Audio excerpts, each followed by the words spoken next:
So abu na gaba da zamu yi shine zamu yi bayanin kuma yadda ake taking trade da kuma wa'annan pairs din da ba ɗayan su. Abu na farko da zaka yi shine bayan ka zaɓi pair da zaka yi trading, misali zan danna adding sai na zaɓa in ce misali Nasdaq US 100 kenan, ko kuma in ce gold zan yi amfani da shi. Gold ɗin sa USD ta nan zan iya adding ɗinta, zan kuma iya adding US 100 ɗin. Bayan ita ma na adding ɗinta sai kuma na dawo baya. So wayannan su ne wanda muka yi adding, which is market yanzu a kulle take. Ba za mu iya trading a cikin ranar da market take a kulle ba, amma za mu iya zuwa mu shiga misali BTC. Za ka yi trading crypto ma da sauransu haka. In kuka danna BTC za ku gani BTC is available.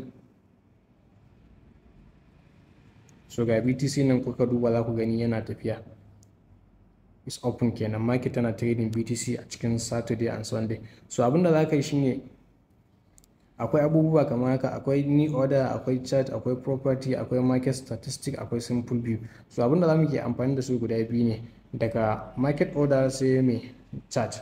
Sauran duka ba ruwanmu da su. So sai mu shiga kan mai chart. Mun shiga chart, anan za mu gani the same chart da muke amfani da shi a trading view, the same chart din da za ka samu anan kenan. Idan kana amfani da trading view a 15 minute din ka zo nan zaka the same price action, zaka gani the same abin da zaka so. Zaka je kai amfani da trading view ɗinka ne ka yi analysis. Bayan ka yi analysis sai ka zo kuma MetaTrader ka yi placing trade ɗinka. Let's say a zo muna so mu taking trade a nan gurin, tun daga nan gurin sai ka gano cewa like market za ta juya ta yi buy side, ta yi buy a wannan wajen. So za mu amfani da MetaTrader din mu placing trade. So gurin placing trade akwai abubuwa guda biyu da za ku gani a saman nan, kamar wannan da wannan. Shi wannan na farko shine yake baka dama kai place limit order. In za ka sa limit ka ajiye place, misali ka je placing trade a nan wajen idan market ta da gurin taking ɗinka. Shi kuma wannan shine na biyun, shi kuma shine mai market order, wadda in ka taba market gaba daya kana placing buy zai fito ma. So bar ku ga yadda ake amfani da su. So kun ga na saka muku na farko, wannan na gaya muku shi daman cewa market order, market limit kenan. Kun ga ya fito mana mai a limit, kun gani ya zo mana limit. So duk inda muke so mu ajiye price din mu, idan an tafi gurin za a dawo a taba mu, a dauke mu a cigaba da tafiya. Ma ko market bata dauke mu ba, sai mun jira market ta dawo ta yi tapping inda muka ajiye wannan abin, anan market za ta dauke mu. So abu na gaba bacin wannan muna da me, muna da sell stop ko kuma buy stop. Muna da buy limit da kuma sell limit, sannan kuma muna da buy stop da kuma sell stop. Shi sell stop da buy stop abinda suke nufi shine lokacin da market take tafiya, misali take yin saman nan misali, to za mu zo mu ajiye mata, za mu zo mu ajiye wa market a nan gurin. Kun ga nan buy stop kenan. To in muka ajiye ta market a nan gurin, market automatically za ta zo ta dauke mu a nan gurin, tana tabo wannan order tamu za ta dauko mu ko ta cigaba da tafiya, ta cigaba da yin buy da mu. Ba ruwan mu da sai mun ajiye mata mai entry misali a nan ƙasa. Kun gane, masa entry a nan ƙasa, sannan zo ta dauke mu. So shi ba haka yake ba. To sannan kuma sell stop abin da ake nufi shine lokacin da market ita ma take kokarin dawowa haka, take kokarin ta yi sell haka, me kun kai placing trade ɗinka a sama sai ka saka shi a ƙasa, inda in ya zamanto market tana taɓo ka ko ya ci gaba tafiya ba tare da me kayi placing trade ko kuma kayi placing limit trade ba. Wato kuma wannan abubuwan guda biyu ana amfani da su ne yawanci wanda suke trading kamar irin news haka. In suka zo za su trading news suna saka irin buy stop ko kuma sell stop, saboda spark din da ke zuwa na kasuwa. Idan market ta yi sparking zuwa sama, wuce suna da buy stop a gurin, ko za a dauko su ne a ci gaba da tafiya. So bayan nan kenan. So bayan mun gama wannan zamu kuma koma mai amfani da mai market execution, which is wannan kenan. So da zarar ka taba shi zai kawo maka abu kamar haka. Kun ga na farko zai rubuta muku mai sell, na biyu zai rubuta ma buy, na tsakiya kuma zai zamanto maka mai lot size. So is depending of your capital da kake da shi. Abin da kake da shi na capital shi zai determining lot size din da zaka ke sakawa, sannan kuma irin risk din da zaka ke dauka a account din. Idan ka zo zaka danna buy gashi nan, in ka zo zaka danna sell gashi nan, ka zo ka danna buy gashi nan. Idan kana tunanin misali daga nan gudun market za ta yi pushing zuwa mai kasa, to ka sell zaka taba kenan. Idan kuma kana tunanin daga nan gudun zaka yi buy ne, sai ka taba mai buy ɗinka. So abu mafi sauki da zaka yi shine me, zaka zo ka lissafa account ɗinka ka gani account ɗinka dala nawa ne a ciki. A misali dala 10 ne, to the best lot size da zaka yi amfani da dala account mai dala 10 me shine me lot size mai 0.01.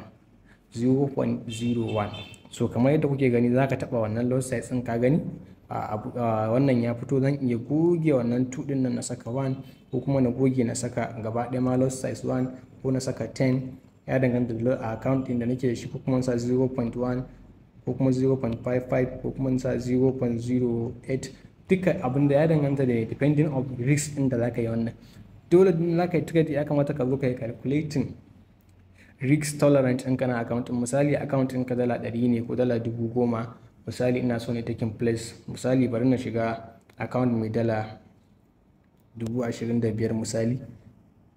So kaga trade ɗin da zan yi placing a nan gudun, idan zan yi placing trade misali a nan gudun, misali dan saka trade ina da 0.02, in na sa stop loss ina kun gani bai fi me, na sa stop loss ina bai fi 0.02 dala ba, kun ga bai kai ma ko dala ɗaya ba. So amma misali idan na cire wannan na increasing wannan zuwa misali 5 lot size, ka gane kun ga buy ɗin ya zai zamanto mun, in na saka buy a nan gudun zai zamanto mun dala 66 da 8 zan yi riskin. So ya danganta da lot size ɗinka da kuma account size ɗinka. Kar ka je da wani account ɗinka na dala 1 ko dala 10 ka je ka buɗe position na 1 lot size ko kuma 2 lot size, wannan automatically ana fara tafiya za a yi blowing account ɗin. Wani retracement, wani spread ne ma zai shanye account ɗin idan broker ma sun baka dama ka buɗe position ɗin kenan. Wasu brokers ɗin ba su baka dama ka buɗe position ɗin ba saboda me lot size ɗin ma ya fi ƙarfin size ɗin account ɗinka, duk da akwai margin mai yawa. So shine abin da za ku fara kula da shi. In ka zo dole in ka za ka taking trade, abin da mafi muhimmanci za ka fara dubawa ka gwada ka fahimta shine ne lot size ɗinka. Lot size ɗinka shi za ka determine entry ɗinka. Misali entry ɗina ya nuna mun zan yi buy tun daga nan wajen, misali let's assume nan na samu breaker, nan ga breaker block, sannan kuma nan ne load ɗin breaker ɗin. So kun ga zan yi taking trade misali akan wannan breaker block, tun da mai kuka duba za gani ai market ta yi sweeping sannan kuma ta dawo ta yi breaking structure a nan gurin. So mun samu breaker block a nan wajen. So ina so ne taking trade da wannan breaker din, kuma ina so ne riskin misali 1% na wannan 25k account din. So ina so ne riskin 1% na 25k account din. 1% na 25k account shine dala 250. Kuna gane ya? To dala 250 ina so ne riska ta. So zan lissafa na ga wani lot size ya kamata ne amfani da shi saboda ne riskin dala 250 a irin wannan trade din. Abu na farko da zan fara duba na gani, in bayan na saka buy limit ina a gurin, kasan stop loss ina shi zai tamanin me no zan riska. Kun ga yanzu a stop loss din nan gaba daya ya nuna min me dala 189, which is bai kai dala 200 ba. So kun ga ina da opportunity inda zan iya ƙara me lot size, zan iya ƙara mai da shi 6. To da na mai da shi 6 kun gani abin ya kai mu dala 227, which is kusan 0.9% na account da zan iya risking. So kun ga wannan ya ishe ni sai ne menene 1 to 2, let's assume ne nemi mai 1 to 2, which is 500. So kun ga wannan shine perfect example na me risk management ɗinka da kuma risk calculator ɗinka kafin ka shiga trade. Haka tun kafin ka shiga trade ɗin zaka calculating cewa ga iya abin da zaka riska, kun gani ga iya abin da ga entry na ga abin da na riska nan, ga kuma abin da zan samu. Kun ga na nemi me 1:2, na yi riskin dala 227, na nemi dala 200, dala 500, which is ya ma fi 1:2.5 haka zai kasance haka. Tun daga gaba ɗaya na saka shi a dala 440 ne zai zamanto mun na yi riskin 1:2 gaba ɗaya. So wannan shine perfect example abin da zaka ke neman a trade. Duk lokacin da zaka trade, duk girman account size ɗinka, duk kankantarsa, ka daure ka fara mai lissafa lot size ɗin da za ka yi amfani da shi. Wannan zai taimaka ma don me ka rage asara, saboda wata asara za ka zo ka yi ta ne ka yi overlisting account ɗinka, an dawo entering ka ko kuma ana dawo entering ka kasan entering kana ɗan buga spread a cire ka, kuma trade ya rolling into tafiyan inda kake so ya tafi, kaga abin da ke damun ka. So wannan bidiyon na yi ilimi ne don ku amfana, musamman ma wanda suke amfani da tashar mu ta Golden Gate Forex Academy. Ku mana subscribing, ku sharing wannan bidiyon domin masu kallo su amfana. Insha Allah, na gode.